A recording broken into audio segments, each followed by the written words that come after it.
Hello, welcome to today's session. Today we will be covering the remaining section on essay writing. In the previous session, we have already talked about how to write a good introduction. So as we discussed in the previous session, that when we start with writing an essay, we have an introduction. Next to introduction, you have a bonding link or a connecting link. Then you have a body, again a link, and finally a conclusion. So today we will be starting from here and moving on to the last element. So let's start with the bonding link. So bonding link is anything that connects the last line of the introduction to the first line of the body. Okay, so if I'm connecting the last sentence of introduction to the first sentence of body, it is a kind of bonding link. That means whatever I'm trying to share, my idea should not stop and there should be a kind of regularity or a flow that is maintained in the essay. So a bonding link example is, for example, I finish my introduction here. I'll start with a new paragraph and I can start in the form of another example is. Okay, if I'm mentioning an example here, I can say in the next paragraph another example is and start. I can say the previous efforts were successful. There are few more things that we can do. Okay, so this is a kind of link that is being established with the main body, main introduction. Okay, so there are various kind of words that we can use to highlight this. So we classify it basically as description words, where I'm trying to describe something, as analysis words, okay, as opinion and evaluation. So these are the four types of words. So first is the description word. So description word basically highlights the words like reinforces, emphasizes, highlights, foreshadows, explains, demonstrates, echoes. So these are some of the words I can use during my bonding sentences, okay, or in the bonding link, which would highlight or give more weightage to what I'm trying to explain. So the next is the kind of analysis words I use. So these are the analysis words. It shows, have connotation of, suggests, shows, creates, mirrors is a good word to use, establishes, reveals, hints, underlines. Okay. Then you have opinion words. For example, it's thought-provoking. That's a very good word we usually use. Okay, the idea was very thought-provoking. Hard-hitting, fast-paced, gripping, successful, skillful, and moving. And finally, the evaluation words. And evaluation words we talk about profound, important, intelligence, horrifying, effective, perceptive, striking, thoughtful. So these are the words we usually try to use. But there are some simple and usually forgotten words which are often known as the bonding words. These are, however, sometimes, often, in addition to, although, despite, therefore. So these are the words that help you connect from one paragraph to the next paragraph. Okay. So if I'm trying to maintain a connection, I can use these kinds of bonding words. Now, once we are done with bonding words, we need to understand about the body of the essay. So for example, if I'm mentioning anything, so this is my first introduction, then I have the body. Now obviously the body of the essay I would be writing in 3 or 4 paragraphs, and finally I have the conclusion. So let's say it's the intro and this is the conclusion. In between I have the body of the essay, and this body I'm trying to write in 3-4 paragraphs.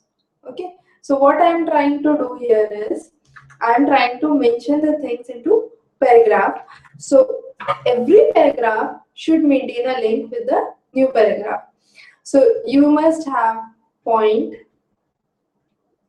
example, analysis, and concluding statements. So these are the things you can try to relate from one paragraph to the next paragraph. For example, I can say in one paragraph I would be providing various points. Then I would be mentioning the examples. I would be analyzing, and finally giving a brief paragraph which would help me reach the conclusion of the paragraph.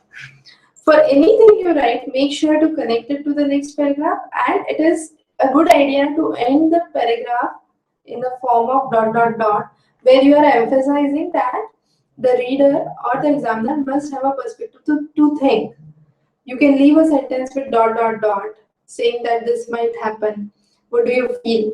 Okay, do you feel, is it correct? So these are the things that would emphasize the end statement, and it would show that the region has more significant weightage as compared to other essays that are being written. Now, for any essay that you write, the very important thing is depth. That means you must yourself first have an idea of what you are talking about. Okay, so you must have a complete knowledge on the topic that you are writing. You must try to monitor your examples, okay, with the real situation. So for example, if I'm trying to quote an example, I might apply it to the real world. Okay, and the next important thing is, it's a very good idea if you could relate it to the recent happenings. That gives an examiner a perspective that you are not only good at writing essay, but you really have a perspective from the real world, and you have you are very updated with the recent developments in the society. So for every paragraph, you must have a topic sentence. Topic sentence helps you to put the paragraph into a right direction. So what is basically a topic sentence is anything that is written in a simplified form, and that forms the title or the start for any major body of the essay. Okay, so you must be very clear about the topic sentence. Then the common technique we usually tell is to use the ITQEE technique. So IT here means introduce a technique. Okay, so you are introducing a technique. That's the first thing. You are quoting to give evidence about that thing, and finally you are explaining that quote. So these are the three basic things that we use while writing an essay, and this is commonly known as ITQEE technique. Okay, so you are introducing a technique, you are quoting some examples, and then you are trying to explain it. The best way to work is from head to toe. So if you are mentioning 4 paragraphs in the body, make sure that the very first paragraph, okay, has the strongest impact. Okay, it has the strongest impact. It has the best examples. Okay, it should have very clear illustrations, and it should have a very obvious start point. As you move down to the last paragraph of the body, you can go on to the weakest argument, the least referred examples, the weakest illustrations, and the obvious follow-up. But why it is important to start with the strongest? Because most of the examiners who are reading would be reading the starting section very thoroughly, because they have so many copies and papers to check. The starting section is the section that gives you the maximum weightage section. Okay, so that is another technique that you must keep in mind while writing an essay.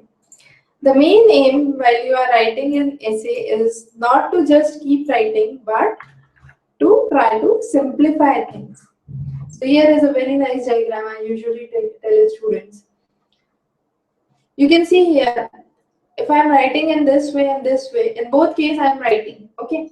But here the things look much hodgepodge, much more complicated, and much more congested in nature. But this looks much more neater, cleaner, and simplified.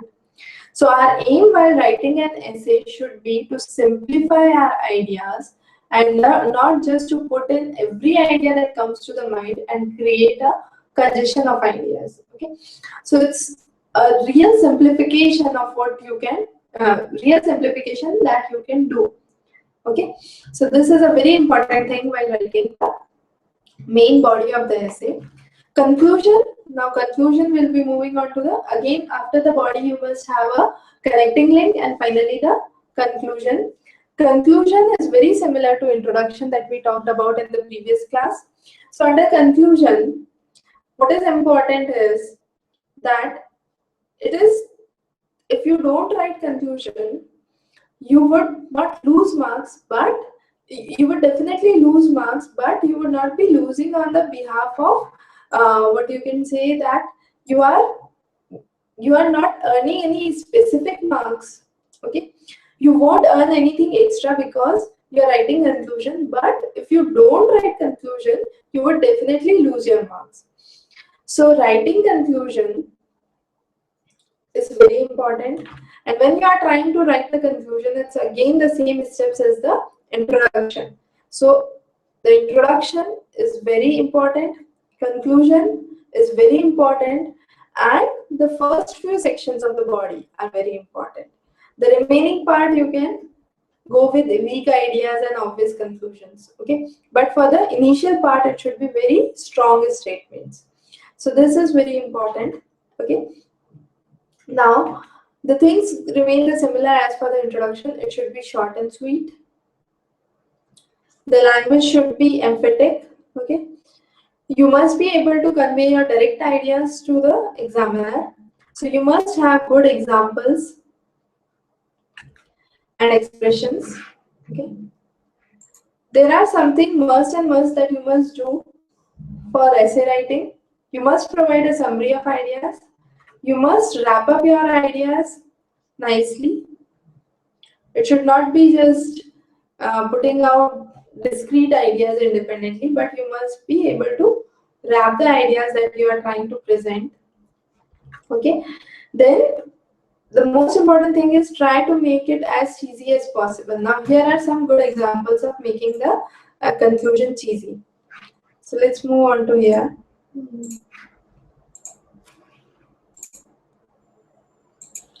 So we'll be moving to some good examples. So here are some of the good examples that I usually talk about. Perhaps we can all learn from the loss of others and start to truly appreciate the wondrous gift that life has bestowed on us before it is too late. So this is a kind of very good concluding paragraph or concluding sentence. We can say life is too short to live with the regret caused by the failures to do something that is within the grasp of each of us. Okay. The next conclusion, that is a very good conclusion, I would say, is although it seems that that appreciating what we have only once we have lost, it's a prime example of failures in political system.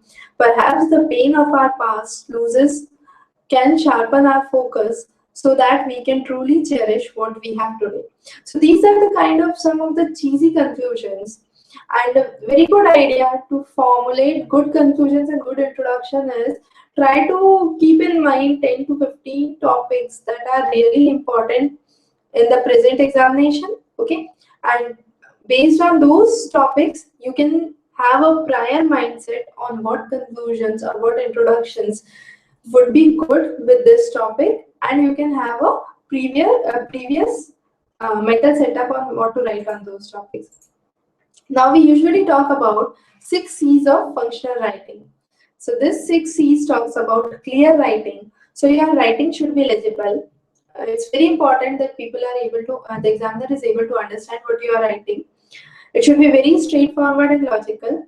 The grammatical and pronunciation and spelling errors should be correct. So you should have a correct word usage. There should be completeness. It's not you are writing something and then forgetting that topic and starting a new example. Okay. Then there should be concise element. Things should be concise. There should not be unrelevant topics. You should have a concrete vocabulary. There should not be an use of non-discriminatory language, and you should be very considerate to the reader who is reading it. So clarity is very important. Then you can use quotations. For using quotations, you can either write those in italics, you can write them with a different color, or underline them or highlight them. These are the ways to emphasize what you are trying to say. Whenever you are trying to write a quote, it is a better idea writing rather than writing them into a single sentence. You try to formulate 3 or 4 sentences and then write the quote. Okay. So these are some of the formal writing rules that you must follow. Do not use the first and second person, I, me, mine. Do not use contractions like can't, won't. Try to write the full word cannot, would not. Do not use metaphors or figures of speeches. Okay. Avoid saying statements like in my opinion, the essay will discuss. So these are not a kind of emphatic vocabulary that we are using. Avoid repetitions. Your language should not be vague. Try to edit. And when you are trying to write about literature or something that has already been done, try to write it in present tense and not past tense. This is very important. Okay. Then there is no key to perfection. It's rightly said by Antony that perfection is achieved not when there is nothing more to add, but when there is nothing left to take away. That means if you have written something, it should be so perfect that I cannot take away a single sentence from your essay. Okay, so that is what is perfection, and that is finally what we aim to do. So in this session, we have talked about how to write the body and the conclusion of the essay. In the next sessions, we would be talking about critical thinking and the basic writing styles. We would be focusing on the common errors and the common mistakes that the students do while writing an essay. So hope you enjoyed this session. Have a good day ahead.